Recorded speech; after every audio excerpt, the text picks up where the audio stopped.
소개받은 이태호입니다. 원 제목은 유학에서 말하는 인권인데, 제 제목은 유학이 아니고 도가사상, 다르게 말하면 노장사상입니다. 그래서 어떻게 보면 원 계획하고는 조금 벗어나 있지만 조금 넓게 생각하시면 지금 위에 적은 것처럼 동양 고전에서 말하는 인권, 이렇게 좀 확대해서 생각을 하면 이 강의도 나름대로 의미가 있다고 생각합니다. 이 인권 사상의 원료를 서양에서 찾아가면 고대 그리스 아테네 시대 직접 민주정치를 할 때 이런 사상과 개념들이 만들어졌습니다. 특히 정치에서는 바로 민주주의, 백성이 나라의 주인이다, 이런 이제 개념과 연결이 되는데, 당시 고대 그리스 아테네에서는 직접 민주정치를 했었으니까 백성들이 나라의 주인이다. 그리고 주인으로서 법을 만들고 또 법이 집행되고 법을 어긴 사람들 재판을 하고, 이런 과정에 백성이라고 말할 수 있는 이런 일반 시민들이 참여해서 이루어졌습니다. 그런데 그때도 시민이라고 불리는 사람들 안에는 여자는 없었습니다. 그 당시로 봐서 여자들한테 그런 시민, 그러니까 여자들을 시민으로 생각 안 했고, 노예들을 시민으로 생각 안 했고, 물론 현대와 같이 외국인들을 시민으로 안 받아들였습니다. 그래서 시민이라고 저도 말할 수 있는 것은 그렇게 좀 폭이 좁았고, 그런데 그게 서양에서는 근대 이후의 계몽주의, 잠에서 깨어나다 혹은 뭔가 사람들의 자신의 권리가 원래 있었는데 모르고 있다가 그거를 이제 느끼고, 아니다, 우리에게 원래 이런 권한이 있었다, 권리가 있었다, 이런 이제 주장을 하시자면 계몽 시대를 거치면서 이런 인권 사상이 다듬어지고, 또 정치 현장에 그 인권을 행사하는 선거가 되고, 또 백성들의 대표 의회가 만들어지고, 이런 이제 이 과정을 거치게 됩니다. 이 서양이 그런 과정을 거치는 동안에도 동양은 여전히 군주, 정치, 임금이 나라를 통치하는, 나라의 주인은 임금이다, 이런 이제 생각에서 벗어나기 힘들었고, 우리나라 같은 경우에도 조선 말기까지 이런 군주, 말기에 가면서 임금의 격상은 이루어지죠. 고종, 황제. 그래도 결국은 나라의 주인은 임금이거나 황제거나 이런 상태로 아직 계속 지속이 됐습니다. 근데 이제 이 동양 고전에 해당되는 도덕경, 장자, 이런 책에서 이제 인권을 다룰 때 인간의 사전적 의미로 보면 사람이라면 누구나 태어나면서부터 당연히 가진 기본적 권리, 이렇게 이제 할 수 있습니다. 이 인권 선언이 이런 거는 그 선언문이 구체적으로 여러 군데서 만들어지지만 대표적으로는 이 두 가지를 말합니다. 우선 이 인권이라는 내용을 살펴보면 인간 존중, 인간은 다른 동물이나 식물 혹은 다른 물건과 달리 존중받을 수 있는 자격이 있는 자다. 이제 그런 권리가 있다는 것입니다. 이러한 인간 존중은 결국 자유와 평등으로 드러나게 됩니다. 어쨌든 프랑스 혁명이 일어나고 국민의회가 만들어지면서 인권에 관하여 이 인권선언을 채택했습니다. 이때가 이제 처음 채택이 되었고, 처음이라고 단정적으로 말하기는 좀 그렇습니다. 왜냐하면 이거 1760년에 미국이 독립선언문을 만들 때 이미 이러한 인권 개념이 그 선언문 속에 들어가 있기 때문에, 그러나 이제 공식적으로 인권선언 이렇게 할 때는 이제 이렇게 프랑스로 하고요. 그리고 1948년 12월 10일 제3회 국제연합 UN 총회에서 채택된 인권에 관한 세계 선언이 이제 구체화됩니다.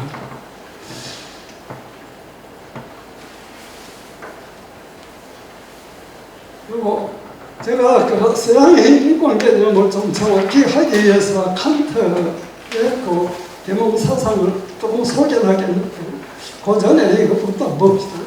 프랑스 혁명은 1789년 7월 14일 날 이루어지고, 이때 그 바스티유 감옥에 그 일반 시민들이 쳐들어가서 감옥에 있는 죄수들을 다 풀어내고 당시 그 왕정을 무너뜨리게 됩니다. 그래서 이 봉건 체제의 붕괴 혹은 해체와 국민 국가가 등장합니다.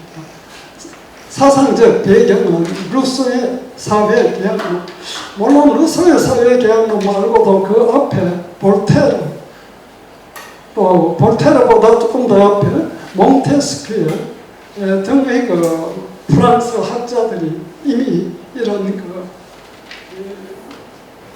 나라의 주인은 백성이다, 백성으로부터 권한이 나온다, 그래서 왕이 주인이 아니다, 이런 사상들은 있어 왔었는데, 그래도 프랑스 혁명이 직접 가장 크게 영향을 끼친 사상은 루소의 사회계약론. 그래서 루소의 사회계약론은 당시 사람들한테 카피 되면서 굉장히 일반 서민들까지, 당시 농노라고 불리는 사람들에까지 이제 확산이 됐습니다. 그래서 루소의 사회계약이 가장 영향을 깊이 끼쳤다, 이렇게 볼 수 있습니다. 그런데 이때 프랑스 혁명 당시에 구호, 나중에 하나의 이념으로 정립된 자유, 평등, 박애. 자유와 평등과 박애는 모든 사람을 널리 사랑한다. 누구는 빼고 넣고가 아니고, 그래서 이런 이제 세 가지가 당시 구호로서 했고, 이념으로 나중에 이제 박애는 생략이 되고, 아까 제가 앞에서 말씀드린 것처럼 인간 존중, 자유, 평등, 이런 식으로 이제 후대에 많은 계몽 사상가들에 의해서 다듬어지면서 이런 것들이 이제 권리 인권 선언에 들어가게 됩니다. 특히 프랑스 혁명, 아까 시기에 세계로는 미국 독립선언문이 더 앞섭니다. 효과가 파급 효과는 이 프랑스 혁명이 더 컸습니다. 그래서 세계의 인권운동의 기폭제가 되었습니다. 이 프랑스 혁명이 1789년에 일어났고 그 당시 왕인 루이 16세가 4년 뒤 1793년에 자신이 만든 길로틴 단도대라 가지고 큰 도끼 같은 큰 칼에 목을 걸고 잘린 이런 단도대에 잘리게. 그래서 이런 이제 1793년에 루이 16세가 단도대에 잘리 2월에 아마 죽고 그 부인이 10월에 단도대에서 잘립니다.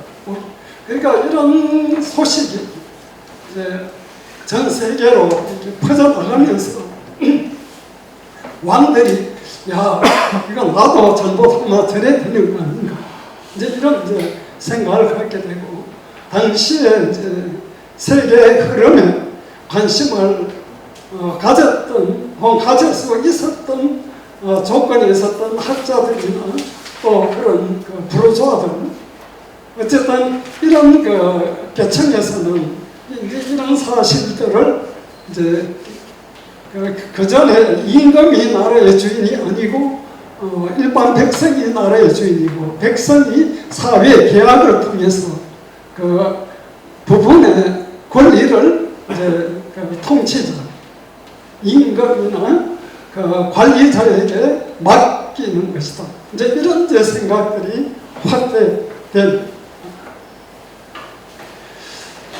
그리고 이 계몽 사상 특히 이 인간 존중 자유평등 이는 세 가지로 정리를 시키는데 결정적 기여를 한 사람이 칸트라는 독일 철학자입니다.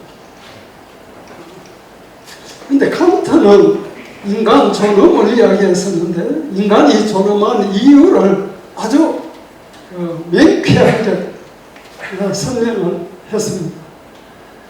칸트의 여러 작품들이 있지만 이러한 이념을 제대로 밝힌 책이 실천 이성 비판이라는 책입니다.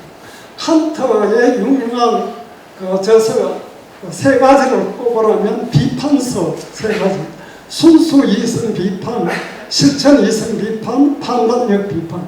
그런데 이 세 가지 중에서 특히 실천 이성 비판에서 이 인권 문제가 집중적으로 다루어집니다. 그리고 실천 이성 비판이 또 더 유명한 것이 칸트가 죽고 그 무덤에 비석에 실천 이성 비판의 거의 끝부분에 구절이 거기 비석에 적힙니다. 아마 아시는 분이 많으실 싶습니다만 하늘에 내가 경탄을 금할 수 없는 놀라고 존경심을 가진다 해야 될까. 어쨌든 그런 마음을 가지게 되는 것은 두 가지가 있는데 하나는 하늘에 총총 떠 있는 별. 이거는 자연과학 혹은 자연의 이치를 이성에 의해서 그러니까 파악해 들어가는 겁니다. 칸트식으로 말하면 순수 이성을 말합니다. 이러한 이성으로서 이러한 우주의 원리들을 찾아게 할 수 있다는 것, 이 참 생각만 생각할수록 놀랍고 감탄스럽다. 그리고 두 번째 감탄스러운 것이 바로 실천 이성을 인간이 갖고 있다는 것. 그런데 이 실천 이성이 무엇인가 하면 바로 스스로 올바른 길을 찾을 수 있고 그 길이 본인에게 힘들고 손해가 되더라도 그 길을 스스로 간다는 거죠. 그러니까 이게 인간은 다른 동물이나 다른 자와 달리 무엇이 옳고 그른지를 판단할 수 있고, 판단에 끝나는 것이 그치는 것이 아니라 그 판단이 옳다고 생각이 들면 그 길이 비록 내한테 손해가 되더라도 또 그 길이 아무리 힘들더라도 그렇게 해나 스스로 누가 뭐라 해서가 아니고 스스로 그 길을 가는 그런 자라고. 그래서 이게 칸트가 감탄을 금할 수 없는 이런 인간, 결국 줄이면 인간에게 이성이 있다는 거죠. 이치에 따라 생각하는 능력. 이 이성이 있고 스스로 판단하고 스스로 자기가 생각하는 것이 비록 옳지 않은 길은 그 길이 아무리 큰 유혹거리가 되고 혹은 협박이 되더라도 굴하지 않고 그 길을 회피하고 옳은 길을 찾아서 스스로 가는 자다. 이 어찌 존엄하지 않는가.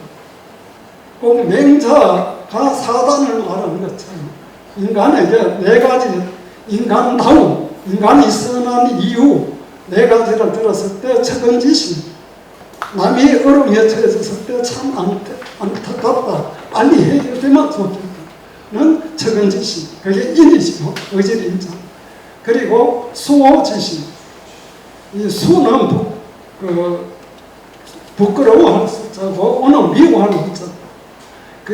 자신이 잘못했을 때 참 부끄러워할 줄 알고 남이 잘못하고 사람들을 괴롭히거나 하는 걸 보면 미워할 줄 알고.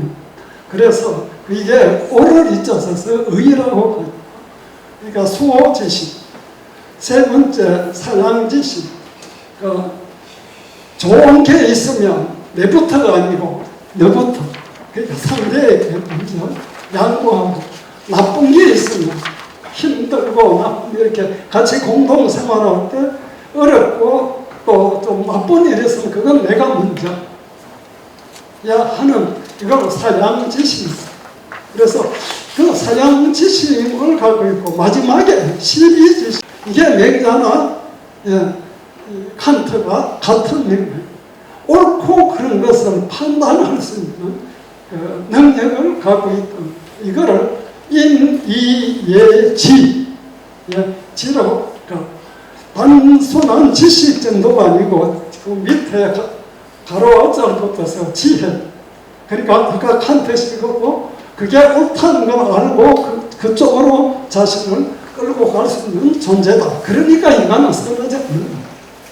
그리고 그 선한 본성을 불러일으키고자 하는 것이 유학 혹은 유교의 본질이. 그래서 이런 면에서 근데 이게 인간이 칸트는 그걸 실천이성이라고 이야기했었는데 그 실천이성 칸트가 이렇게 생각하면 생각할수록 어찌 인간에게 이렇게 고귀한 것이 주어졌는가.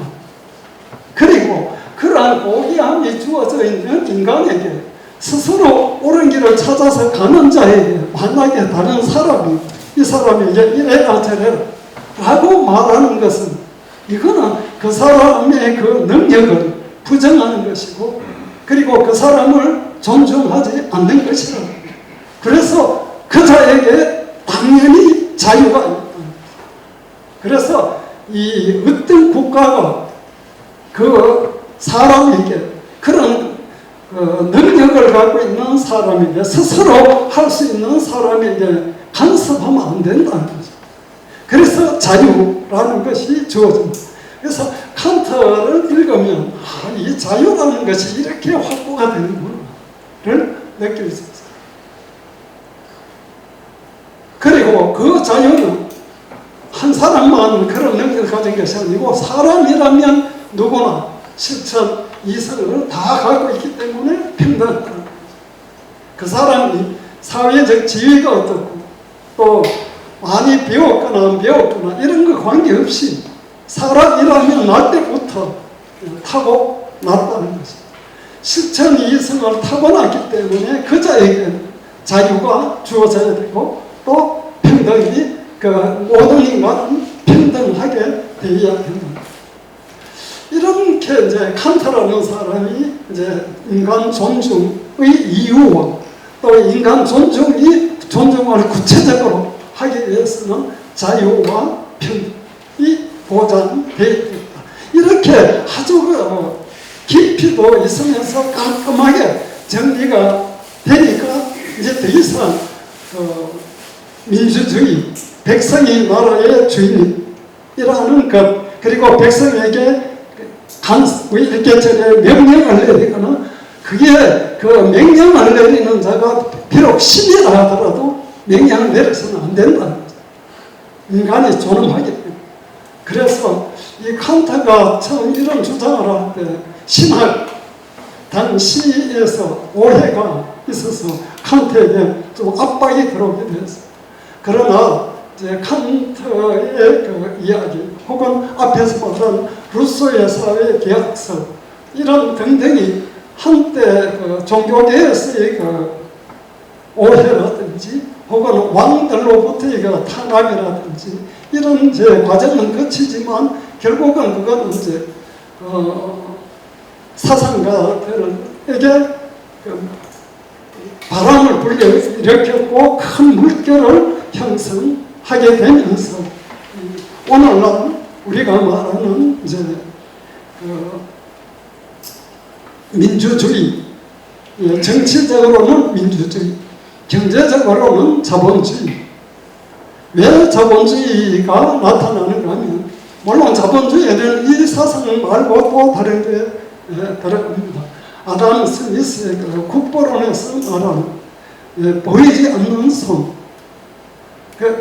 이 국보 나라를 부강하게 하기 위해서는 사람들마다 다 잘 살리고 하는 욕구가 있으니까 그대로 자유 경쟁을 시키며 나라는 부강하게 된다.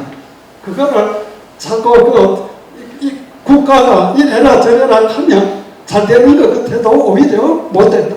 이런 국보론의 영향과 함께 경제적 활동에 있어서 자유와 평등 이런 인권이 들어가서 자본주의가 탄생된 것입니다. 물론 자본주의의 그 문제점으로 아시다시피 부익부 빈익비 문제가 발생되면서 같은 인권을 다룰 때 자유 쪽을 강조하는 것, 평등 쪽을 강조하는 것의 이런 시소 게임처럼 사회주의, 공산주의가 나타나서 이거는 자유롭게 놔두니까 불평등이 심해진다. 그래서 국가가 적극 개입해서 불평등을 줄여야 된다. 그런데 국가가 개입하면 자유가 위축됩니다. 그래서 자유를 위축시켜가면서까지라도 평등을 추구할 것인가? 아니면 평등을 결과적 평등에까지는 국가가 닿지 않고 원래대로 인간의 선한 본성을 믿고 자유를 놔두자. 이런 두 가지가 그 이후 역사에서 왔다 갔다 했습니다. 도덕경은 노자와 후계자들의 공동작품입니다. 집필 시기는 춘추 전국시대 사마천의 사기에 보면 노자가 한 서너 명 나옵니다. 누가 노자인지 잘 모르겠다. 이렇게 나오니까 그 중에 좀 가장 미리 처음 언급되는 노자가 주나라 말기에 당시 중국은 이제 주나라 거의 반통일 정도 했었으니까 주나라 황실 도서관장 관장이라는 말은 분명히 없지만 이제 해석을 할 때 도서관장직을 했던 그 사람이 노자일 것이다. 이렇게 이제 추측을 하면 그때는 춘추시대입니다. 그리고 어떤 또 그 노래자라든지 또 이제 이 다른 그 사람이 노자일 것이다 했는 사람 중에는 이제 전국시대까지 가고 원래 공자보다 뒤인 사람 이렇게도 이야기를 합니다. 그리고 이 판본이 여러 판본이 있는데 그 중에서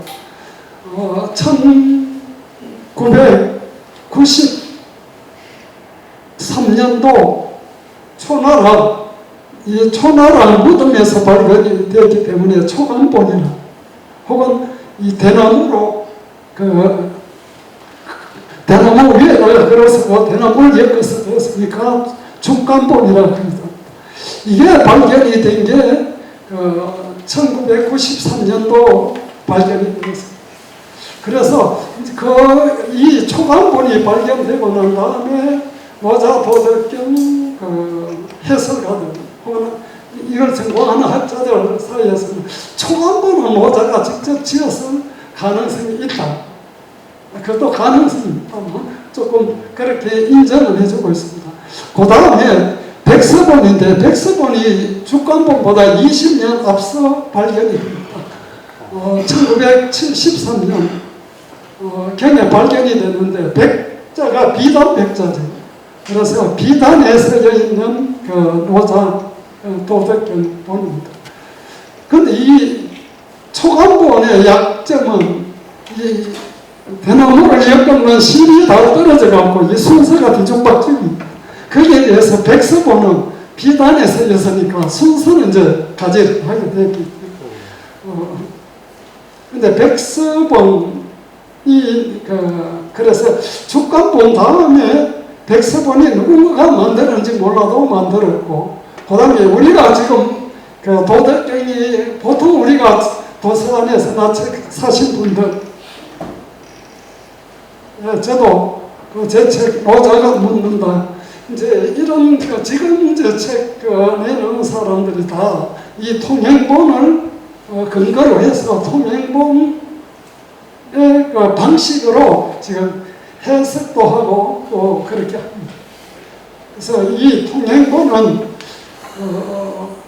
오늘날까지 이제 널리 이렇게 통하고 읽히고 있다 이런 뜻입니다.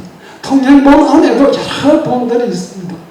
그래서 대부분은 왕필이라는 천재 소년이 17살 때 도덕경 해석을 했는데 그 왕필본하고 또 하상공본이라고 하는 이 두 사람의 글을 합쳐서 중간점 했다 그럴까 이렇게 했는데 여기에 특징이 81장으로 되어 있다는 거예요. 그래서 백서본은 81장보다 몇 장 빠지고 그리고 백서본은 뒤에 이야기한다면 이 도경과 덕경을 합쳐서 도덕경이라고 이렇게 불리는데 이 백서본은 덕도경입니다. 앞쪽에 덕이 먼저 나오고 도가 뒤에 나옵니다. 그래서 이 덕도경인데 비해서 통행본부터 도덕경으로 불립니다.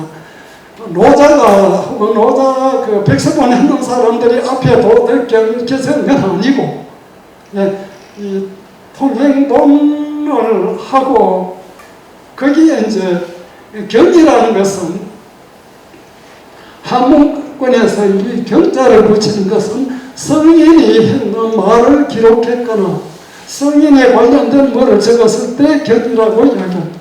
그래서 불경 또 성경 이런 이제 경자를 붙이고 이 후대에 가서 이제 통행본부터 도덕경으로 이제 불립니다. 그래서 도경 37장까지 덕경 38부터로 정리가 됩니다.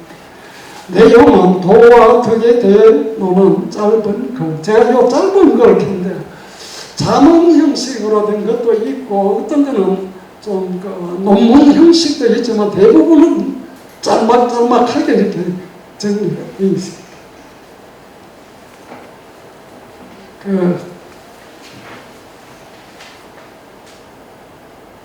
다음, 그래서 제가 제목을 왜 노자와 장자에 있어서 평등, 의 평등이 돼야 되는데, 그래 안 했는 이유가 노자가 어디까지 했는지도 모르겠고, 장자도 마찬가지입니다. 어디까지 했는지 모르니까 책은 이제 분명히 있으니까, 책에서 나타난 평등 사상, 이렇게 한 것입니다.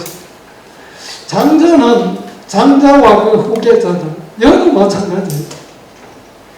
집필 시기는 전국시대 및 진나라, 진시황할 때 진짜 아니고,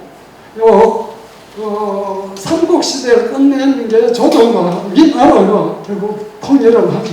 그 위나라가 망하고, 위나라가 통일하는데 크게 기여한 사마시, 그러니까 이 사마 집안에서 나중에는 세운 나라가 진나라입니다.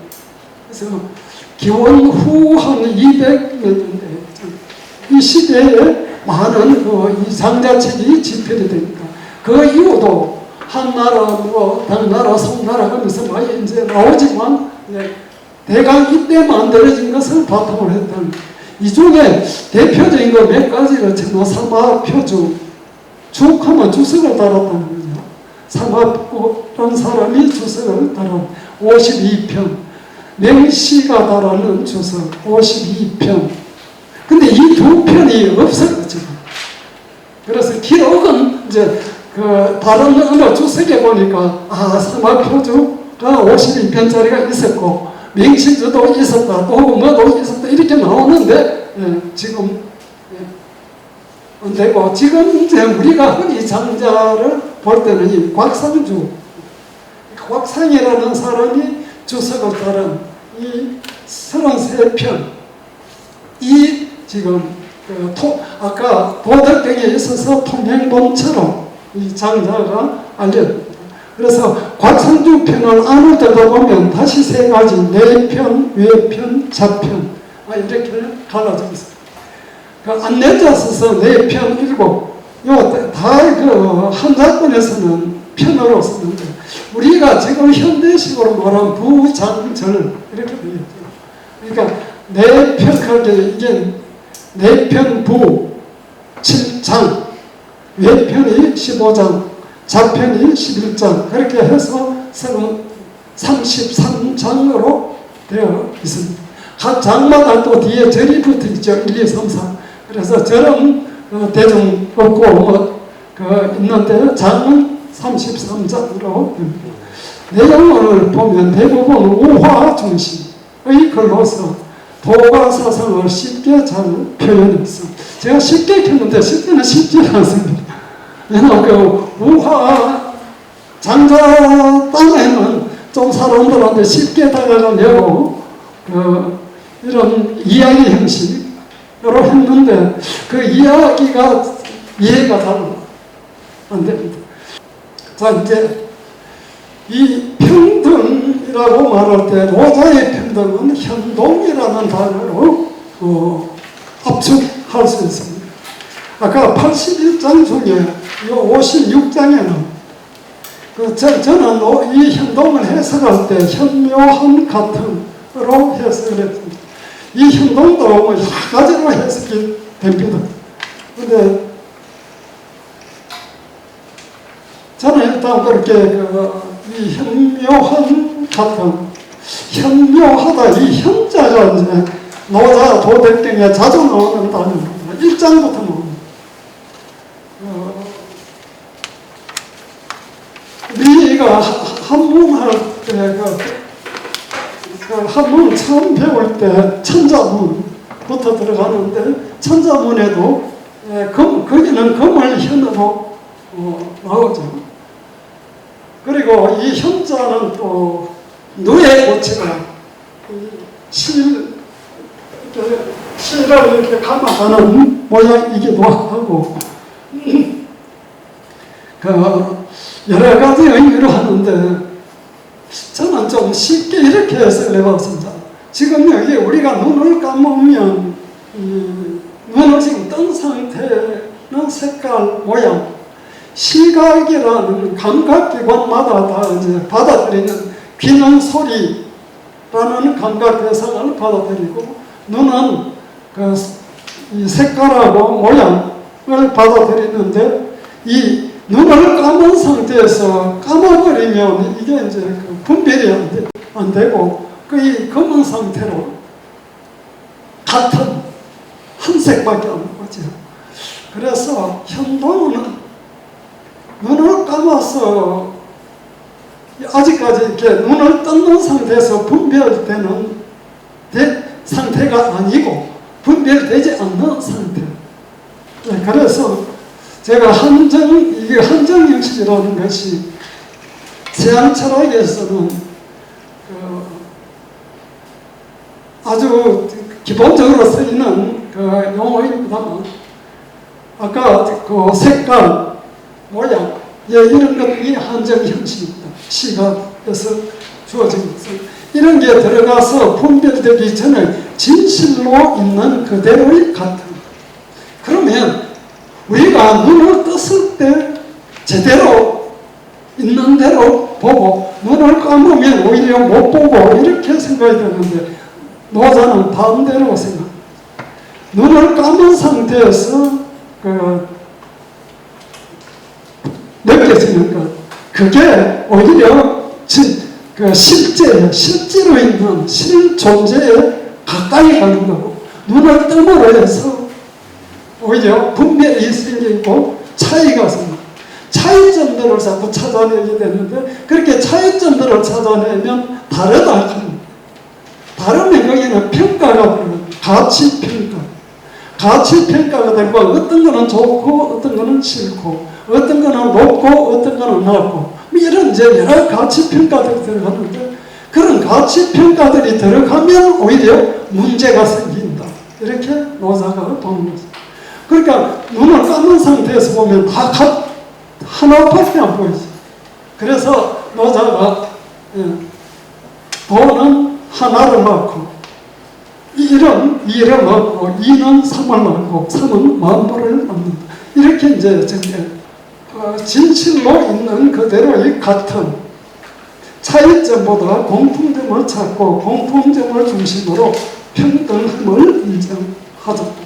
그래서 이 현동을 제대로 이해가 되면 이 세상에는 모든 것이 같구나. 최치원 선생님의 그 시라든지 글을 읽어보면 이런 이제 걸 느낄 수 있고, 또 운효대사, 불교에서 운효대사는 하나 사상을 주장했어요. 이 세상 모든 결국 하나다. 지금 이 현동이라고 그러면 각각 현 상태로 보면 모든 것이 같다. 그리고 여기에서는 공자의 대동사회가 같은 동자세거든요. 크게 보면 같다는 것입니다. 그래서 이런 이 같음을 그냥 머릿속에 이론적으로 그래 눈 감으면 같지 이렇게 가는 것이 아니고, 이제 생활 속에서 예를 들어서 이제 돈이 많은 사람, 돈이 적은 사람, 키가 큰 사람, 키가 작은 사람, 잘생긴 사람, 못생긴 사람, 또 권력을 많이 가진 자와 못 가진 자, 지위가 높은 자, 없는 자, 명예가, 인기가, 이런 차이는 우리 자꾸 차이가 있다라고 생각하는데, 현동의 입장에 들어가면 차이가 없다는 거예요. 그 차이가 없다는 걸 내가 생활 속에서 정말 받아들이게 되면, 이제 뭐가 없어지는가 하면 열등감이 없어집니다. 그리고 우울감도 없습니다. 우울감, 열등감에서 벗어나게 됩니다. 그리고 주어져 있는 그대로, 그러니까 아까 있는 그대로, 있는 그대로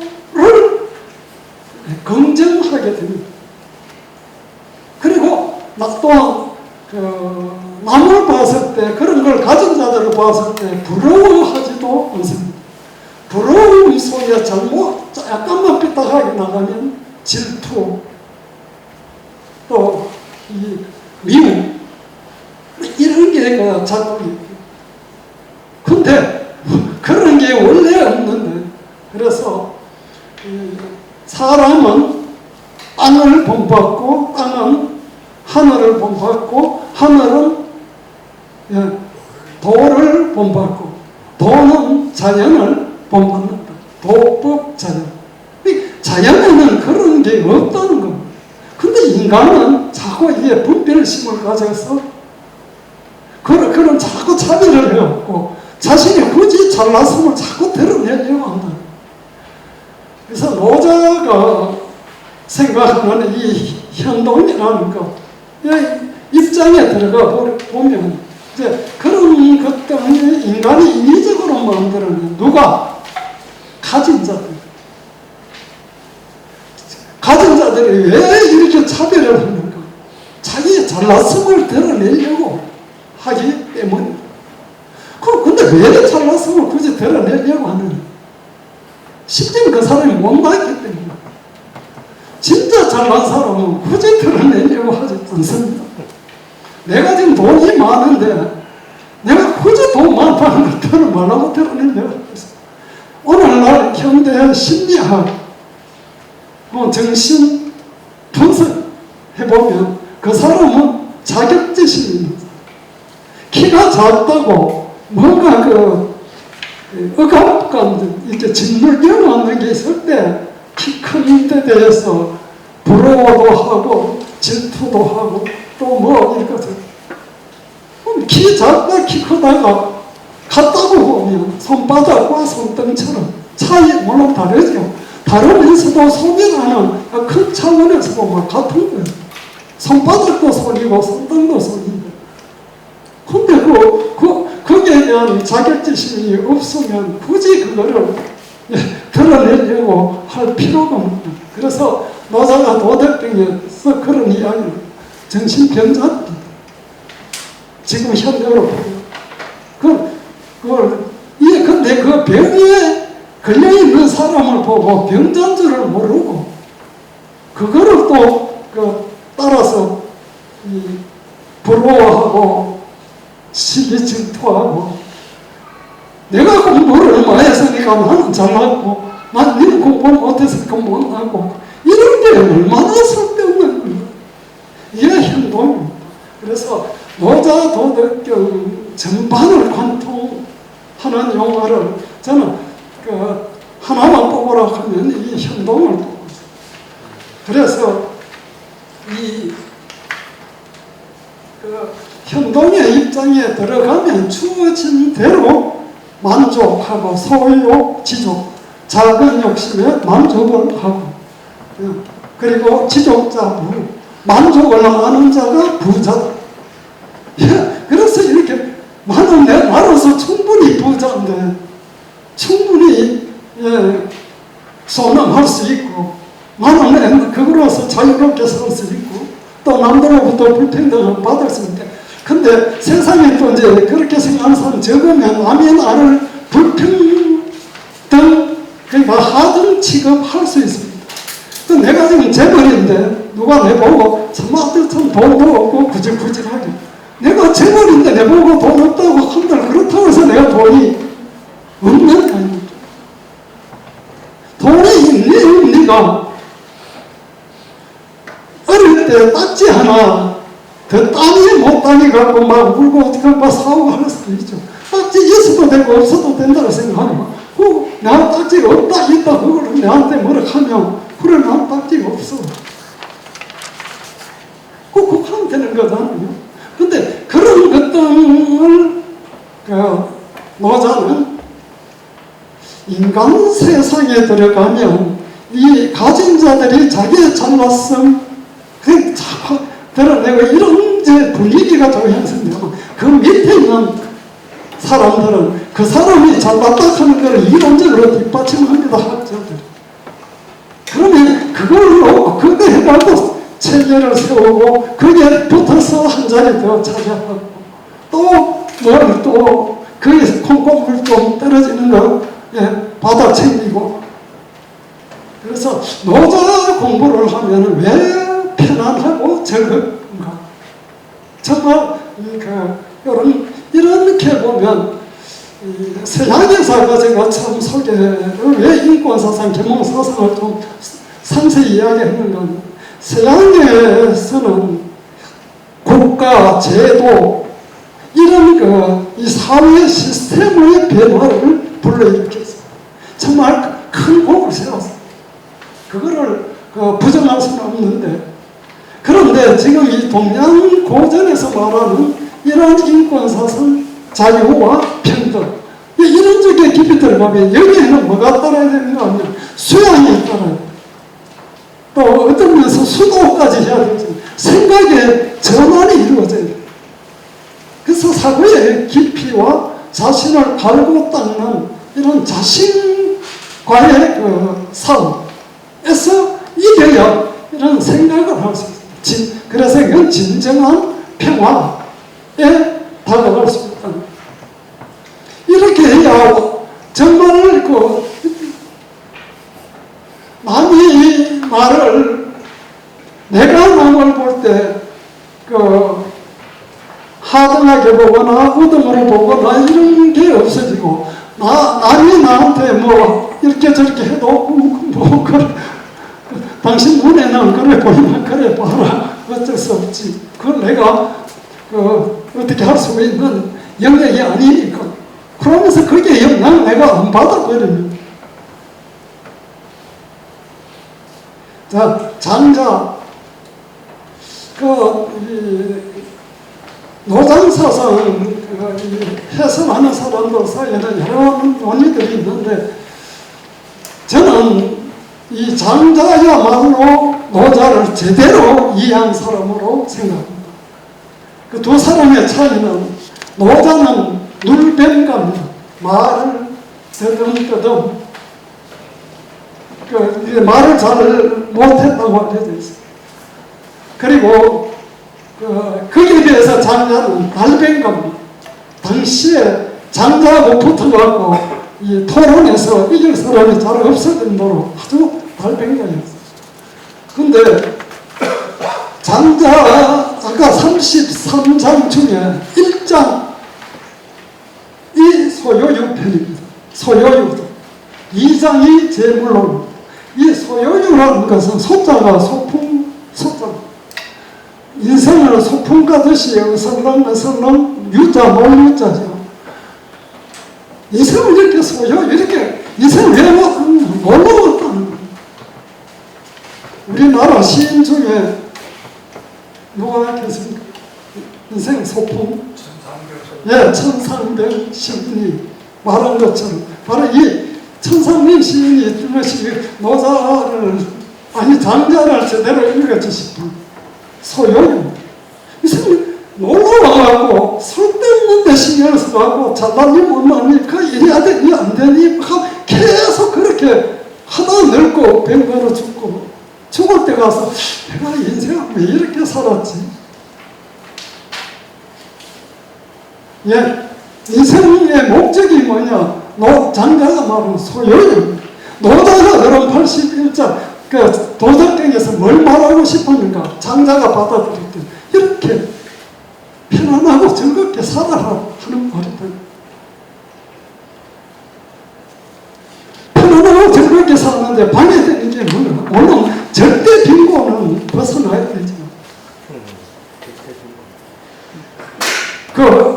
그래서 의식주가 어느 정도 해결이 되면 그 다음부터는 이 잘났니 못났니 이런 데 구애받으면 사람마다 타고난 소질이 있고 또 취미가 있고 나머지는 그런 거 자기 관심, 영어로는 동일한 말을 쓰죠. interest, 관심, 흥미, 취미.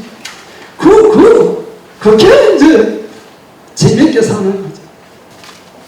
자신의 인생을 재밌게 살려고 하면 그 취미 생활을 하면 재미가 있잖아요. 재밌으니까 누가 하라고 돈 주고 의무 권리 이런 게 아니고 재밌어서 하다 보면 잘하다 보면 그게 일단 그 하는 동안 재밌고 또 그걸 잘한 그걸 통해서 사회에 사람들한테 뭔가 도움을 줄 수 있으면 또 더 재밌는 거죠. 의미라는 게 있어요. 그 내한테 도움받는 사람, 그럼 내가 존재 이유가 발생이 되죠. 내가 왜 존재해야 되는가? 야, 내가 존재하니까 사람들이 이걸로 인해서 이렇게 좋아하는 거로. 그러면 존재 이유, 존재 가치가 발생되고, 그리고 내가 원래 하는 일이 있으니까. 공자도 논어에서 즐기는 자를 좋아하는 자보다 즐기는 자가 최고다.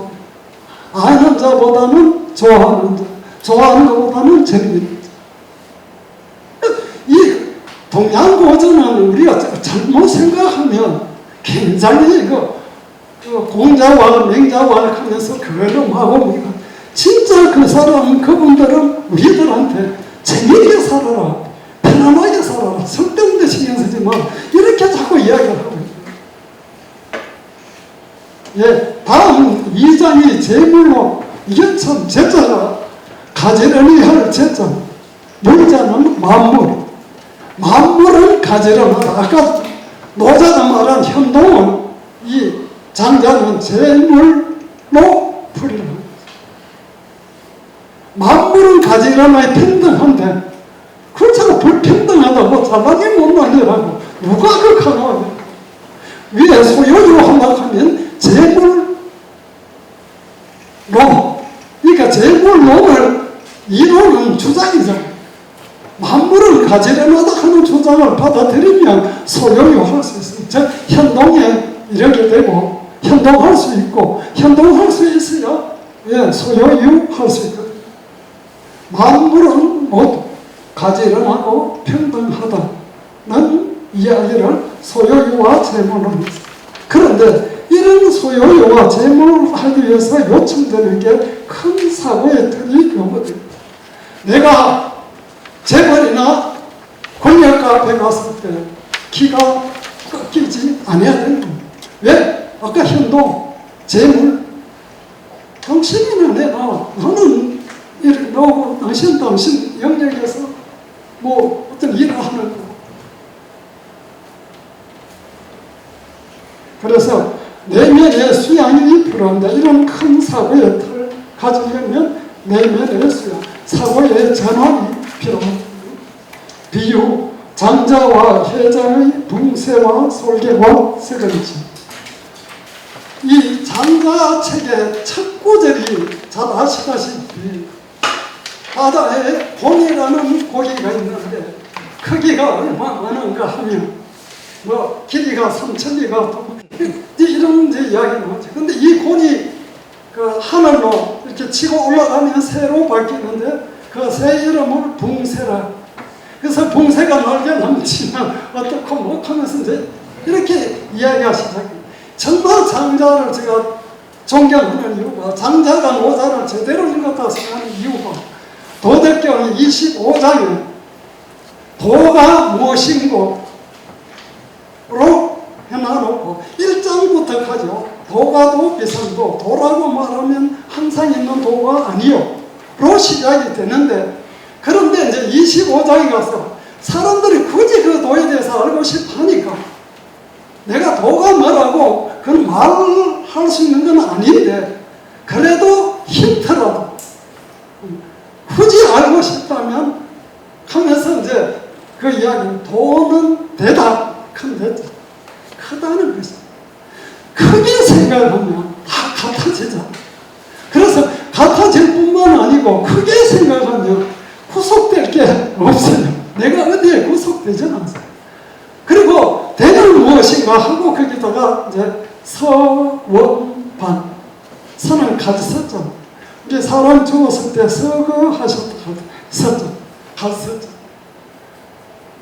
그 다음에 원자는 원자, 멀리까지. 근데 멀리까지 가서는 되돌아온 바, 되돌린 반전.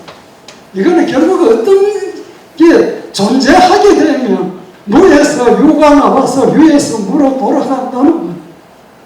그걸 이상 없다는 거죠. 불교에서 석가가 과거에 석가로서의 그 부처가 되는 그 과정이 선삼동자에 잘 나타나요. 재행무상. 이 세상 모든 것은 갈행자. 가서 무상, 늘 그 상태에 있지 않다. 무상하다. 재행무상, 시생멸도. 이것이야말로 생하는 것은 멸하는 법이다. 생멸멸이, 생하고 멸하는 것까지 이미 멸하면 정멸, 고요한 멸에 이르게 되는데 위락이라 즐겁지 아니한다. 위락이 되는. 그래서 석가가 하는 말이나 모자가 장자가 하는 말, 그게 같은 말. 같다 하면 제가 이상하지만 크게 생각을 하는. 인생 크게 생각하면 태어나서 죽는 거잖아요. 그래서 마지막 요거 이야기하고 이제 마쳐야 돼. 해자로 나오는데 그 사쪽에 읽어보시면 원래는 해심. 근데 뒤에 그 당시 춘추전국 시대는 뒤에 서성, 큰 서성, 어느 분야의 전문가 이 자자를 붙였어요. 해자가 양나라의 그 왕 밑에서 재상을 하고 있었습니다. 어느 날까지만 국무총리 정도 했다고. 그런데 양나라 왕, 그 이름이 해왕이 그런데 이 왕이 장자 이야기를 듣고 장자를 만나보고 싶다는 거예요. 그러니까 이제 어떤 사람이 이 해씨한테 가서 큰일 났다. 지금 왕이 지금 장자를 만나러 가는데 장자를 만나면 당신 자리가 위태롭다. 재산 자리 뺏긴다. 하니까 이제 해씨가 장자 친구인데도 이 장자의 방해 공작을 왕을 못 만난다. 그러니까 나중에 결국 장자가 이제 이 사람이 해씨가 나를 지금 왕을 못 만나게 방해하는구나 하는 걸 알고 지금 이렇게. 자, 그거 잠깐 남방에 새가 있는데 그 이름을 원추라 부른다. 자네도 그것을 알겠지.